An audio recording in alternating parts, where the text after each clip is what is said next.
नमस्कार प्रेक्षकांनो, ठरलं तर मग या मालिकेच्या आजच्या भागामध्ये आपल्याला पाहायला मिळत आहे. दामिनी जज समोर म्हणत असते की जज साहेब कमाल आहे. अर्जुन सुभेदार एवढे मोठे वकील असूनही एक गोष्ट त्यांच्या लक्षात येऊ नये. स्वतःच्या बायकोला स्टेटमेंट द्यायला लावून याने काही सिद्ध होत नाही, कारण त्या एक कॉम्प्रोमाइज विटनेस आहेत. हे ऐकून अर्जुन गालातल्या गालात हसतो आणि म्हणतो, मला हे माहिती होतं, तुम्ही हेच म्हणणार आणि म्हणून मला आता माझ्या दुसऱ्या साक्षीदाराला बोलवायचं आहे. अर्जुनने असं म्हटल्याबरोबर दुसरा साक्षीदार नक्की कोण असेल या विचाराने साक्षी, प्रिया आणि महिपत यांना खूप टेन्शन आलेलं असतं. पुढे अर्जुन सांगतो, माय लॉर्ड, आश्रममध्ये राहणाऱ्या कुसुमताई राऊत यांना प्रश्न विचारण्याची परमिशन हवी आहे, तेव्हा त्यांना परमिशन मिळावी. असं अर्जुन म्हटल्यानंतर जज साहेब म्हणतात, परमिशन ग्रँटेड. असं म्हटल्यानंतर अर्जुन म्हणतो, थँक्यू. कुसुम लगेचच आता विटनेस बॉक्समध्ये येऊन उभी राहते. सर्वजण तिच्याकडे पाहत असतात. तेव्हा अर्जुन पहिला प्रश्न कुसुमताईला विचारतो. तो म्हणतो की मला सांगा, विलासला लिहिता वाचता येत होतं की नव्हतं, याबद्दल तुम्हाला काही सांगायचं आहे का, किंवा काही माहिती आहे का? त्यावेळी कुसुम सांगू लागते, विलास हा एकदम अशिक्षित होता. जेव्हा मी त्याला सामानाची यादी लिहायला दिली तेव्हा ते सुद्धा त्याला नीट लिहिता आलं नाही, आणि जेव्हा त्याला मोबाईलवरती मेसेज टाईप करून हवा होता तेव्हा आमच्या आश्रमातील एक छोटी रश्मी होती ना, तिच्याकडून तो मेसेज टाईप करून घ्यायचा. आणि हो, एके दिवशी ना मधुभाऊंना कुरिअर आलं होतं. तेव्हा मधुभाऊ काहीतरी बागकाम करत होते. ते कुरिअर नक्की कोणाकडून आलं आहे त्याचं नावसुद्धा त्याला नीट वाचता आलं नाही. तेव्हा अर्जुन एवढं स्टेटमेंट आता कुसुमताईचं घेतो आणि थँक्यू सो मच, तुम्ही आता जाऊ शकता, असं म्हणून कुसुमताई गेलेली असते. त्यावेळी दामिनी अर्जुनकडे पाहतच राहते. अर्जुन पुढे काय करणार आहे हे तिला अजून माहितीच नसतं. त्यानंतर अर्जुन मधुभाऊंना विचारतो, मधुभाऊ, मला तुमच्याकडून ऐकायचं आहे, या दोन्ही साक्षीदारांनी जे साक्ष दिली विलासबद्दल, त्याबद्दल तुमचं मत काय आहे? हेच मत आहे का तुमचंही? त्यावरती मधुभाऊ म्हणतात, हो, माझंही तेच मत आहे. अगदी स्पष्टपणे ते सांगतात, कारण तुम्हाला सांगतो सर, त्याला ना साधं वर्तमानपत्र देखील वाचता येत नव्हतं, आणि आश्रमाच्या कामात तर त्याची काहीच मदत होत नव्हती, कारण त्याला लिहायला वाचायला येत नसे. त्याला लिहिता वाचताच येत नव्हतं. तेव्हा दामिनी आता लगेचच उठते आणि म्हणते, ऑब्जेक्शन घेते आणि म्हणते, एक मिनिट असं म्हणून ते ऑब्जेक्शन घेते आणि मधुभाऊंना म्हणते, तुम्ही तर एक आरोपी आहात, राईट? हो, विलासचा खून केल्याचा आरोप तुमच्यावरती आहे, आणि स्वतः आरोपीची साक्षीही ग्राह्य धरली जाऊ शकते की नाही हे तर सुभेदारांना माहितीच आहे. त्यावेळी लगेच अर्जुन हो असं म्हणतो. तेव्हा ऑब्जेक्शन सस्टेन्ड असं मेलॉर्ड म्हणतात. त्यामुळे दामिनी शांत बसते. अर्जुन म्हणतो, मी या कोर्टामध्ये 3 साक्षीदार आता उभे केले होते, त्यांची साक्षीसुद्धा दिली गेली आहे. कुणाची साक्ष ग्राह्य धरायची आणि कुणाची नाही हे फक्त कोर्टाने ठरवावं, हो की नाही? असं म्हणून दामिनीकडे तो पाहत असतो.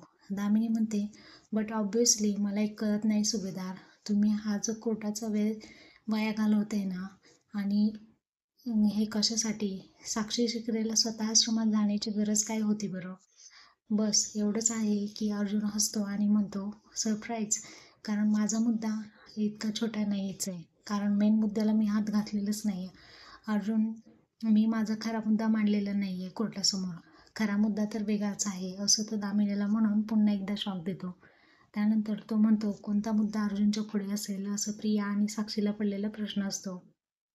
त्यानंतर या धक्क्यानेच ते अर्जुनकडे पाहत असतात. अर्जुन आपलं स्टेटमेंट पुन्हा देऊ लागतो. तो म्हणतो, मेलॉर्ड, माझा मुद्दा हाच आहे की ज्या माणसाला लिहिता वाचता येत नव्हतं ती व्यक्ती पोलिसांना असा मेसेज कसा टाईप करेल की मधुभाऊंपासून त्यांच्या जीवाला धोका आहे.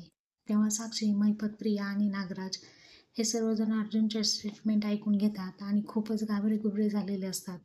अर्जुन म्हणतो, ज्या माणसाला लिहिता वाचता येत नाही त्या माणसासाठी असा मेसेज टाईप करणं कठीण आहे आणि अशक्यसुद्धा आहे. दामिनी म्हणते, कुणीतरी मदत केली असेल त्याला, किंवा कुणाकडून तरी त्याने टाईप करून घेतला असेल, असंही असू शकतं ना. तेव्हा अर्जुनचा पुढचा प्रश्न असतो, नक्की कोणाकडून टाईप करून घेतला असेल? याचा अर्थ तुम्ही मान्य करताय की तिथे तिसरी व्यक्ती हजर होती. ती तिसरी व्यक्ती दुसरी तिसरी कोणी नसून साक्षी शिकरे ही होती. आता अर्जुन मेन पॉईंटवरती आलेला असतो. तेव्हा दामिनीच्या भर कोर्टामध्ये आता टेन्शन आलेलं असतं. तेव्हा सायली आणि कुसुम या दोघी एकमेकींकडे पाहून असतात, कारण अर्जुनने कोर्टामध्ये दामिनीला असा प्रश्न विचारलेला असतो. त्यानंतर स्वतःची बाजू देखील तिला सावरता येत नाही. दामिनी लगेच म्हणते, मी असं काहीही कबूल केलेलं नाही आहे. तेव्हा अर्जुन म्हणतो, मग विलासच्या समोर फक्त मधुभाऊ होते. मग मधुभाऊ स्वतःच असा मेसेज करून पोलिसांना अजिबात पाठवणार नाहीत. ठीक आहे. अर्जुन म्हणतो, तिथे तिसरी व्यक्ती होती. तुमच्या लक्षात येत नसेल, पण तिचं नाव तन्वी आहे. तेव्हा रविराज आणि अश्विन हे दोघेही प्रियाकडे पाहतात आणि तिच्याकडे पाहतच राहतात. दोघांनाही समजत नसतं की प्रियाचं नक्की काय सुरू आहे आणि हिच्या काय गोंधळ सुरू आहे ते. अर्जुन हसतच म्हणतो, सॉरी हा तन्वी, मी आज तुला ना जरा जास्तच त्रास देतोय. हे ऐकून प्रिया तर खूपच घाबरते. त्यानंतर अर्जुन पुन्हा प्रियाला विटनेस बॉक्समध्ये बोलवतो. हे ऐकून प्रियाला तर शॉकच बसलेला असतो, परंतु ती अर्जुनच्या प्रश्नाला सामोरी जाणार असते आणि तिचा ओव्हर कॉन्फिडन्स हा थोडाफार डाऊन झालेला असतो. अर्जुन एका पाठोपाठ एक कोर्टामध्ये असे सुतळी बॉम्ब फेडत असतो. तेव्हा दामिनीचे डोळेच बंद झालेले असतात. नाईलाजाने प्रियाला विटनेस बॉक्समध्ये यावंच लागतं. तेव्हा रविराज संशयित नजरेने प्रियाकडे पाहतो. अर्जुन पुढचा प्रश्न प्रियाला विचारतो, मिसेस तन्वी, मला सांगा, आता जेव्हा विलास हा पोलिसांना मेसेज टाईप करत होता, तुम्ही विलासला मेसेज टाईप करताना पाहिलं होतं का? आय मीन, जेव्हा विलास आणि मधुभाऊंची वादावादी सुरू होती, तेव्हा तू लपून बसली होतीस. तुला दिसलं का विलासने कधी फोन काढला आणि पोलिसांना मेसेज टाईप केला? तेव्हा प्रियाला लगेच तिचा खोटेपणा आठवतो की तिने स्वतःनेच तो मेसेज टाईप केलेला असतो आणि मोबाईल स्वच्छ पुसून पुन्हा फिंगरप्रिंट त्यावरती लागू नये म्हणून विलासच्या जवळ तिने तो मोबाईल ठेवलेला असतो. या विश्वात ती रमलेली असते. लगेच अर्जुन हात पुढे करतो आणि तिला म्हणतो, भानावर आहात का? प्रिया, जरा भानावर या.